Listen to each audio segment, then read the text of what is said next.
Can we look at a game where everything we have discussed so far comes into play? We can.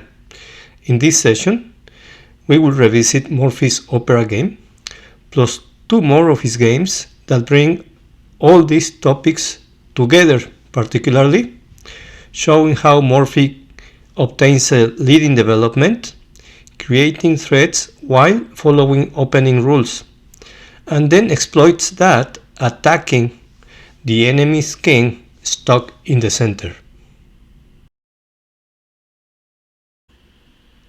Welcome, chess masters. We revisit Paul Morphy's opera game to look at it from the perspective of developing with threats, plus two more games showing how Morphy exploits a lead in development. Please note, these Morphy games are chapters of a Lichess study titled The Morphy Simulator Play Like the Legend, created by user NoseKnowsAll. The link is in the description. I will be reading out some of his comments, but I will also be adding my own. The opera game is a well-known casual game against the Duke of Brunswick and County Sword at the Italian Opera House in Paris, 1858. It is time to revisit the opera game. This game is so fundamental that it is worth seeing it a second time with deeper explanations. Morphy opens with e4. The first time we looked at this game, we focused on development and time. While those are crucially important takeaways from this game, this time we will focus mainly on dynamics and when Morphy makes a threat versus when he develops. The first of many threats in this game, white develops a piece, controls the center, and threatens to win the e5 pawn. Game after game, multi-purpose moves like this set the groundwork for Morphy's dynamic advantage. A first loss of time. Knight c6, developing a piece while defending the threat, instead is more reliable. Development with a threat. Not only does Morphy take over the center and prepare to develop the dark square bishop with this move, but he is also threatening to capture on e5 twice.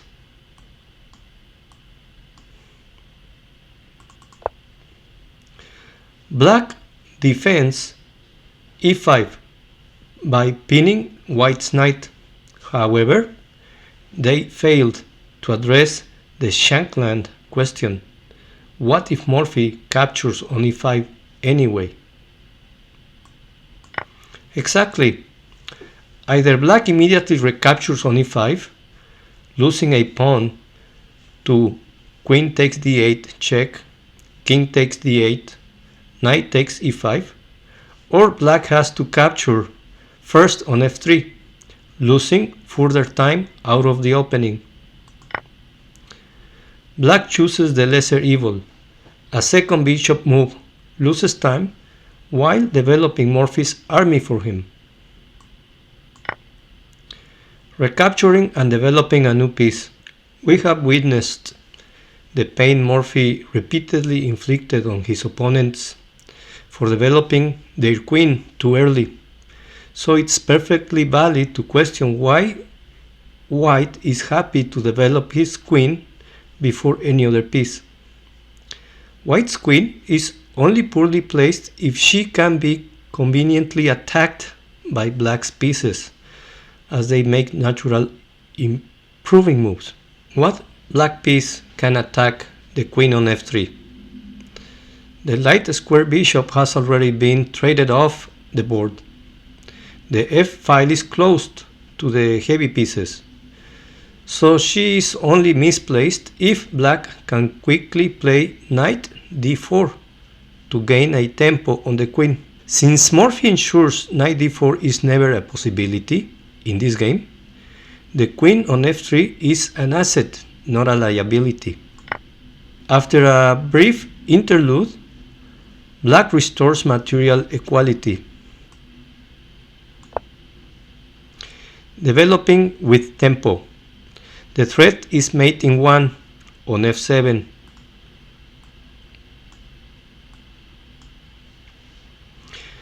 It's a pretty big threat. Due to Black's passive play, Morphy already grabs the initiative. Black develops and defends against White's threat on f7. Another queen move? Surely the fool playing White needs to study Morphy games to better learn the opening principles. While the negatives of this second queen move should already be apparent, we cannot ignore its positives. Firstly, there is a direct threat to both f7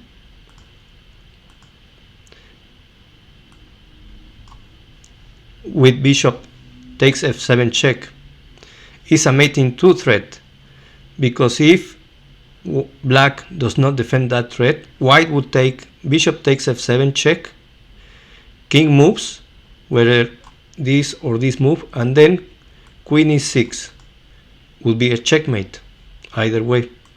Secondly, Black has no convenient developing move to defend against these threats.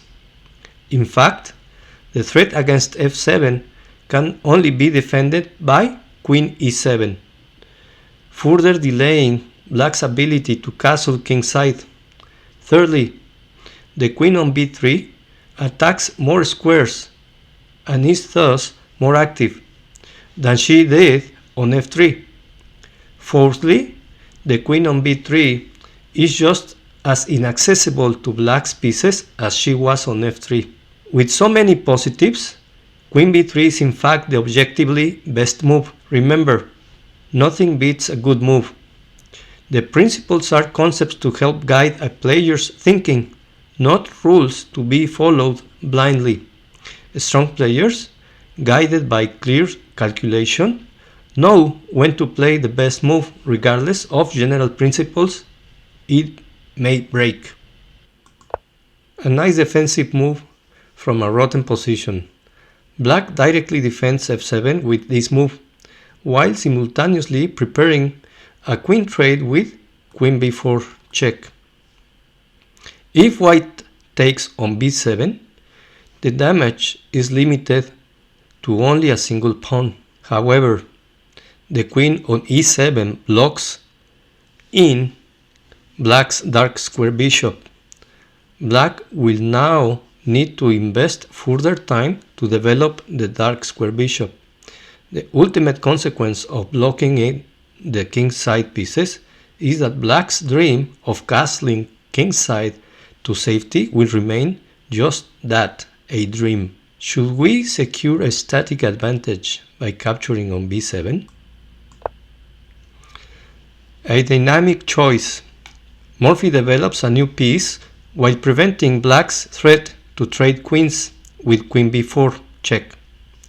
He rejects the greedy queen takes b7 option, which secures a static advantage in the form of an extra pawn, and instead trusts in his lead in development. Black defends b7 directly, but again isn't developing a new piece. Counting the tempi, we see that White is up 3 tempi, one for having 3 pieces developed to Black's 2, one for being on the move, and one that Black owes to open up a diagonal for Black's dark square bishop. Is this the moment to strike?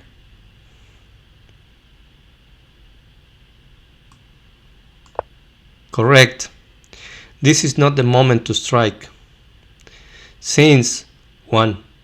We still have active developing moves to make, and 2. Black is not yet able to evacuate the king from the center. The threat in this position is bishop takes knight, would force Black to take with the pawn, because if black takes with the queen, white would take on b7, winning this rook. So the black queen is tied to defending the b7 pawn. Another non-developing move. Black attempts to solve their coordination issues with this dynamic lashing out move. However, we have repeatedly seen that dynamic complications favor the side with the more active pieces.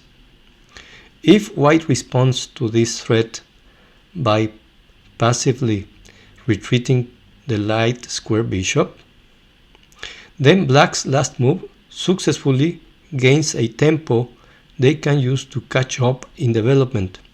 Therefore, at this exact moment, white's lead in development is at its maximum. Moreover, black's king remains stuck in the center, while white's king is ready to castle in either direction. This position screams for a dynamic solution. How best to use your active pieces? Excellent job finding this dynamic option.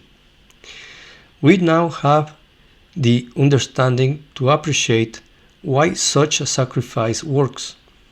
Firstly, black doesn't deserve to be able to generate real threats with all of their pieces on the back rank and their king still 3 moves away from castling. With white's active pieces, we should be looking to take the initiative and not bow to black's threats. Moreover, at the moment, we should be looking for forcing moves, tactical shots, and general fireworks to open the position and go after the opponent. Knight takes b5 is all of the above. Finally, we know that sacrifices that remove a key defender are crucial moves to keep the initiative. There were many possible sacrifices in the position. By specifically playing knight takes b5, Morphy removes black's queenside pawns, turning the previously dominant light square bishop into a verifiable monster along the a4, e8 diagonal.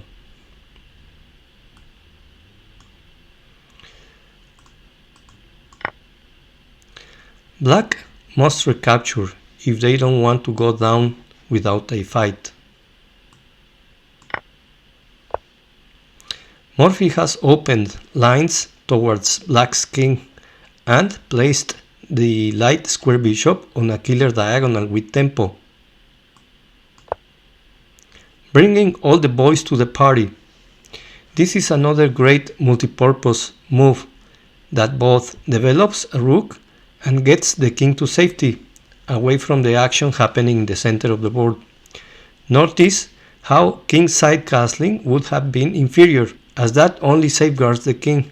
The direct threat is bishop takes d7, winning a queen because the knight on f6 is pinned. So Morphy's move is once again a developing move with a threat. White clearly has the initiative here as black scrambles to defend d7. If only we could bring our final piece into play with tempo. An excellent exchange sacrifice.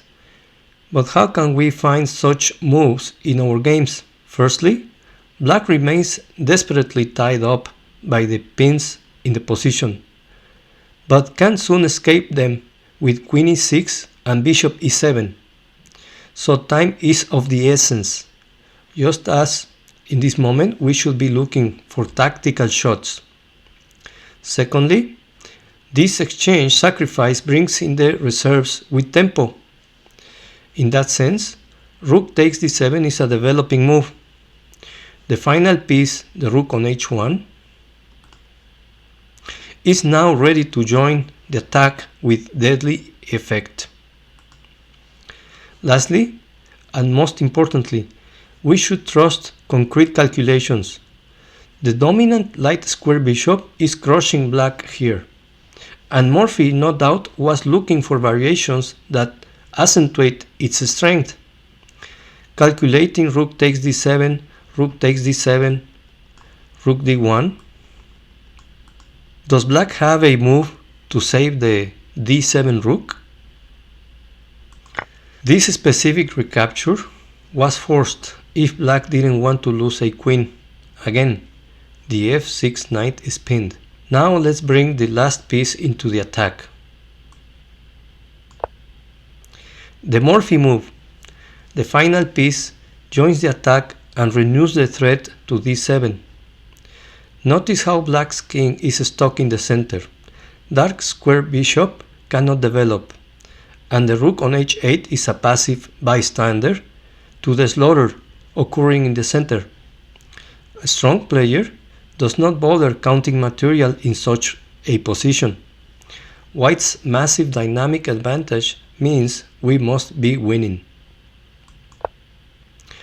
Black tries to trade the queens and develop the dark square bishop, but it is too little too late, a common refrain when analyzing Morphy games.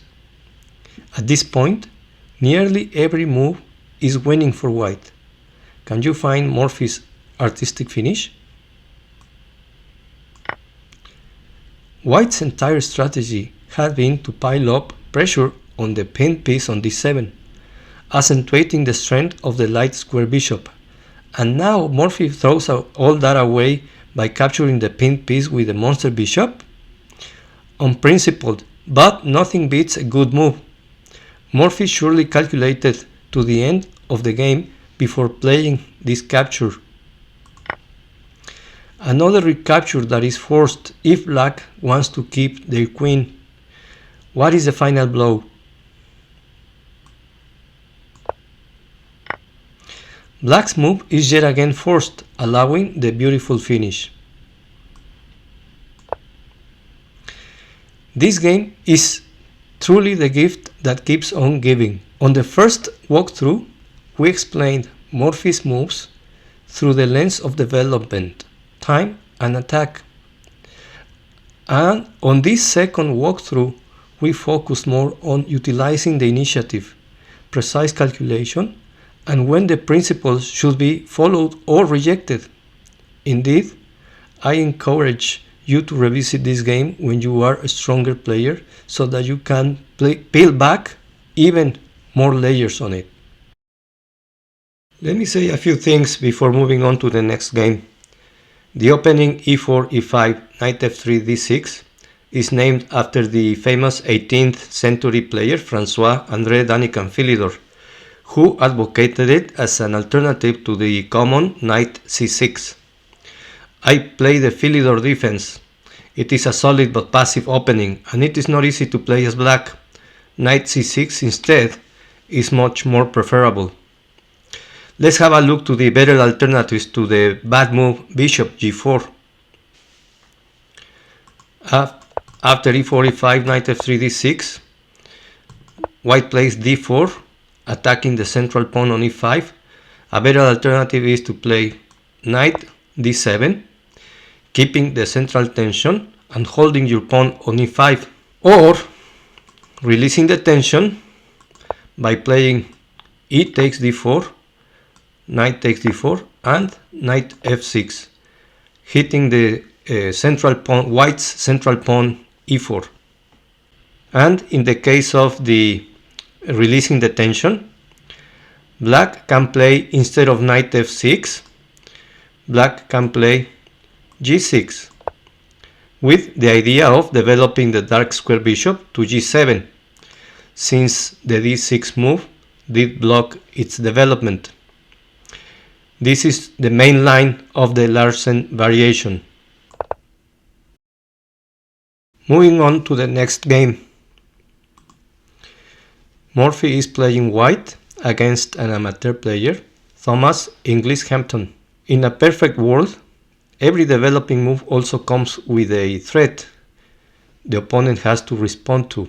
However, in reality, many positions offer no such multipurpose moves. In this game against an amateur, Morphy shows us a deeper look into the trade-off between gaining time by developing and creating threats. What would you play in this position? Developing move. What would you play in this position? A developing move. This is the first threat Morphy makes in this game that is not a developing move.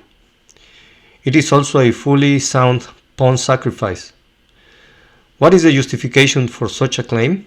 Firstly, white will win at least 2 tempi on the bishop after bishop takes b4, c3.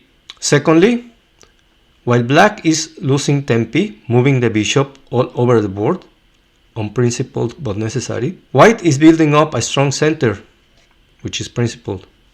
Finally, white is opening a diagonal for the dark square bishop to develop to b2 or a3, making this somewhat of a developing move as well. Are all those points enough to justify a non-developing pawn sacrifice? Maybe, objectively. White is doing fine in the Evans gambit, but so too is black. Do not get the impression that this opening wins by force. The first of many undesirable moves black is forced to make. Preparation for building a broad center with d4 next, a threat and a developing move, since white's queen often develops to b3 in the Evans gambit. It is hard to imagine a better multipurpose move. One of many options available to black's bishop. Black plays well, developing the light square bishop and defending the e-pawn. Following through with the point of the Evans gambit, white has achieved a dream center with further tempo on the bishop. Black chooses to give up the center in order to remain up a pawn. If black has time to simply develop the rest of their army and consolidate, then white's central pawn mass is not worth black's extra pawn. Is now the moment to strike in the center? Correct. White has easy developing moves that still need to be played. White does not have a tangible lead in development that on its own justifies opening the center at all costs. Black develops and prepares to castle. Is now the moment to strike in the center?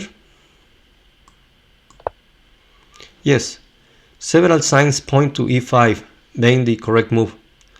Most importantly, black is one move away from castling, and white has no developing moves that interfere with that simple plan. Yes, white has a slight lead in development, needing 2 moves to connect the rooks to black's 3, but certainly not a decisive lead. If white had not gambited a pawn earlier, there is an argument to be made that white's uncontested center is a dependable enough advantage, and so there is no need to seek complications. However, since white is already down a pawn, there is the impetus to generate active play. e5 is a step in that direction. Thirdly, white's king has safely evacuated the center. Blowing open the center while the opponent is the only one with their king stuck in the center can often pay dividends. Lastly, there is a specific flaw to black's last move. A knight on f6 creates a pawn forking opportunity with e5. Without a knight on f6, e5 can be met with d5, keeping the position closed.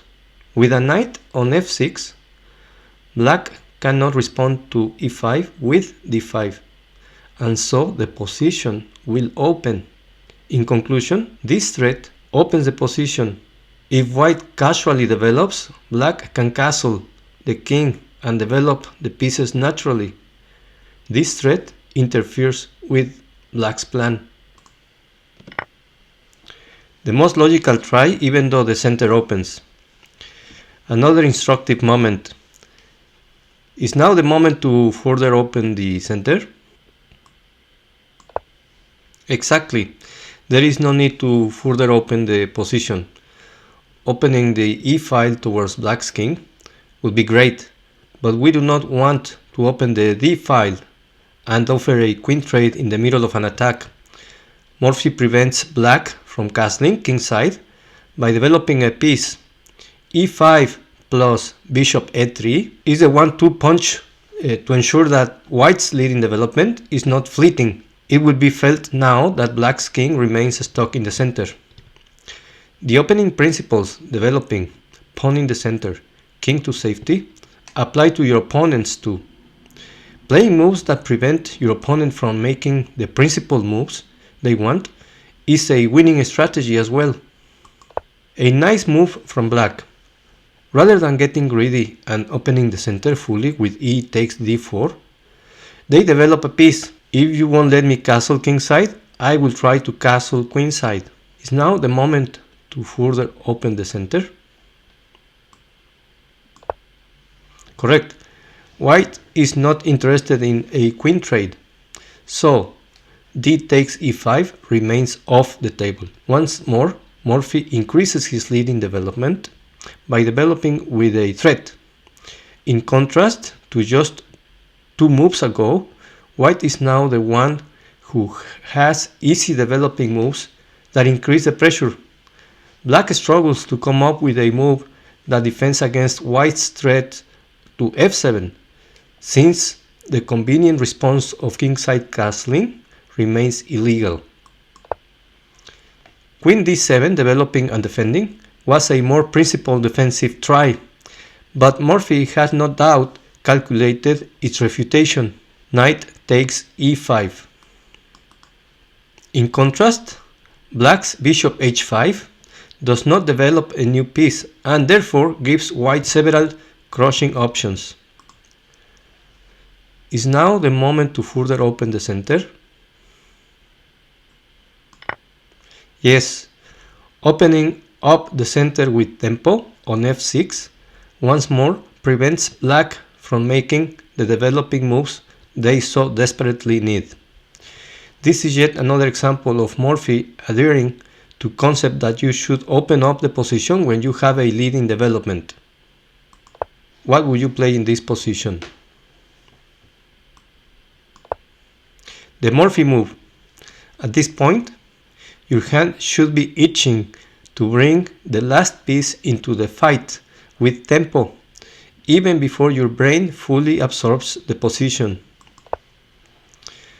With all of white's pieces in the attack, except the f1 rook, which is at least serving a useful role defending f2, black's king hopelessly trapped in the center, and black's pieces scattered to the sides of the board. White is clearly winning. How do you finish off the game fastest? Continuing the theme of the chapter, white is massively ahead in development, so opening the center is necessary to crush black's king.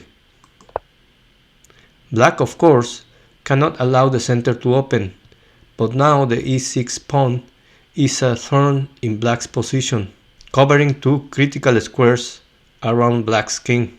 Morphy's finish is as boring as it is ruthless.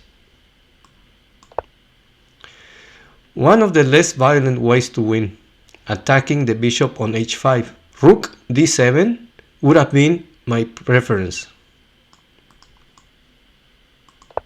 The threat to h5 is parried, but now Morphy uncorks a much more serious threat. The c6 knight cannot be defended a second time, and so white wins at least a pawn. More important than winning a pawn, however, is that this pawn drops with checkmate. Since there is no satisfactory defense in this position, black resigned. However, let's play out a few more moves just to see how the game could have ended. One of many unsatisfactory defenses. How do you finish off black?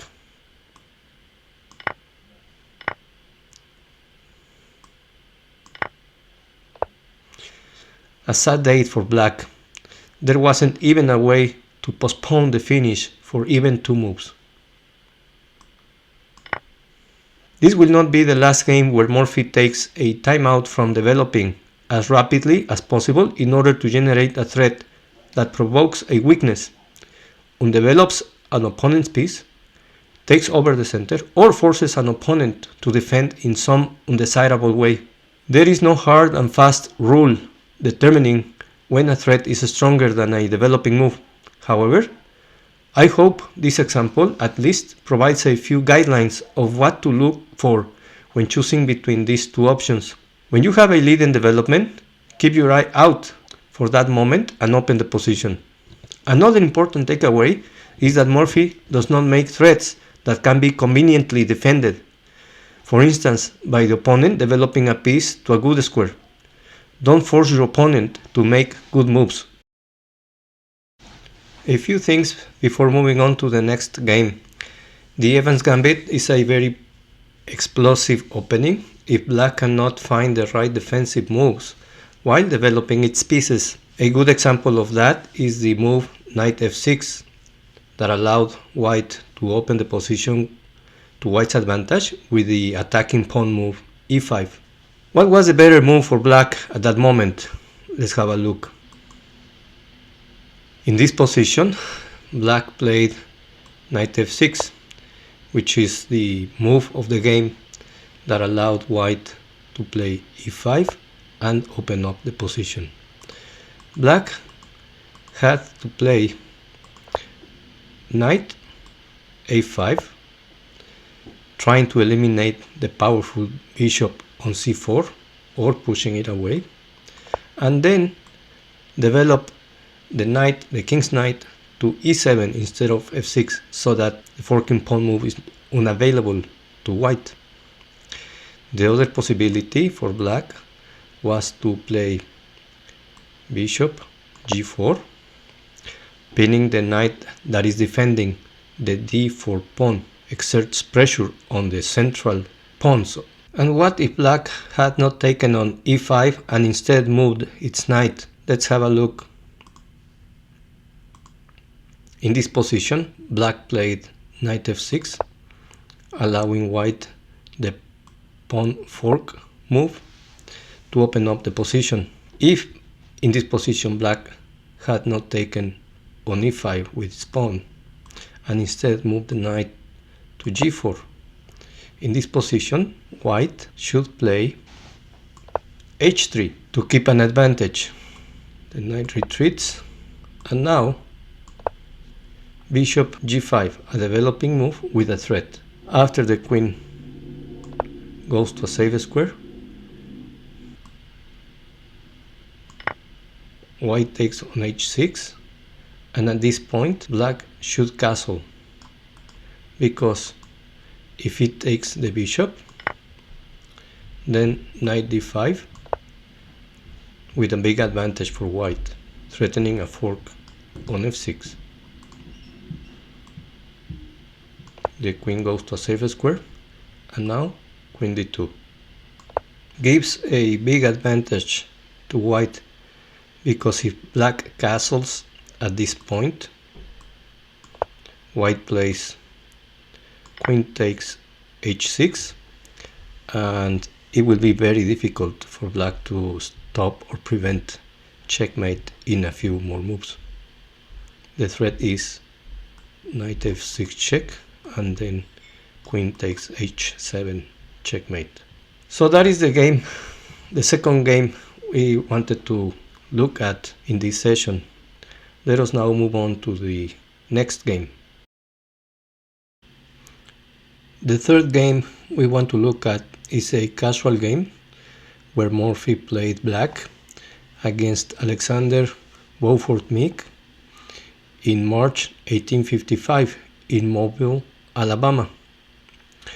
This game illustrates two things. One, how Morphy takes advantage of an early queen out of his opponent, as well as every move that Morphy makes is a developing move with a threat. Let's have a look. White plays e4, Morphy plays e5. The ultimate prize for bringing the queen out too early is that the opponent gets free tempi and the initiative.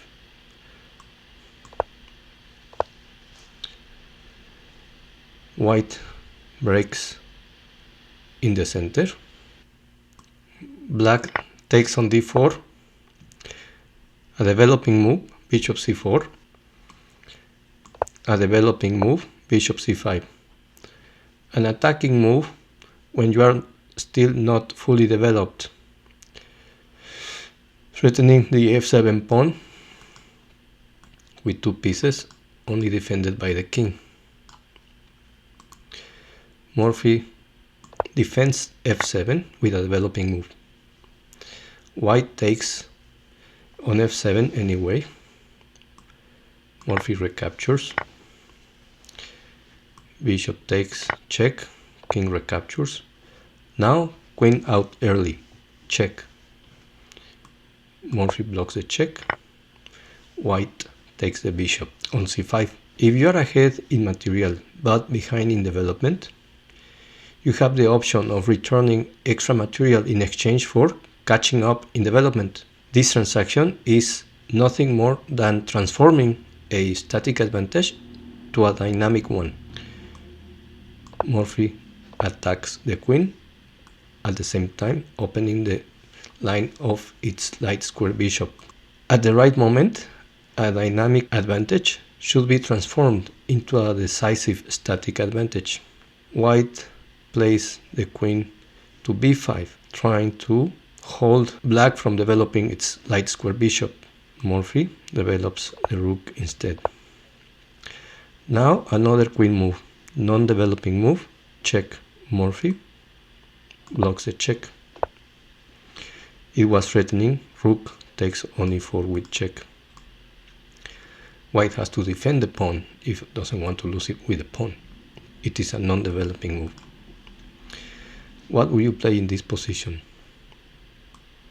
Morphy attacks the queen. Now Morphy attacks the queen again, taking on e4. White recaptures. Now Morphy develops its queen with check, and now captures on e4 with check. In this position, Morphy played queen e7. Now Morphy attacks the queen again. In this position, Morphy would be happy to be able to do a check on e2. That's why he played c6, sacrificing the knight. If White had taken the knight on a5, Morphy comes in with a check on e2. So that's why White retreated with its queen, still protecting the key square e2.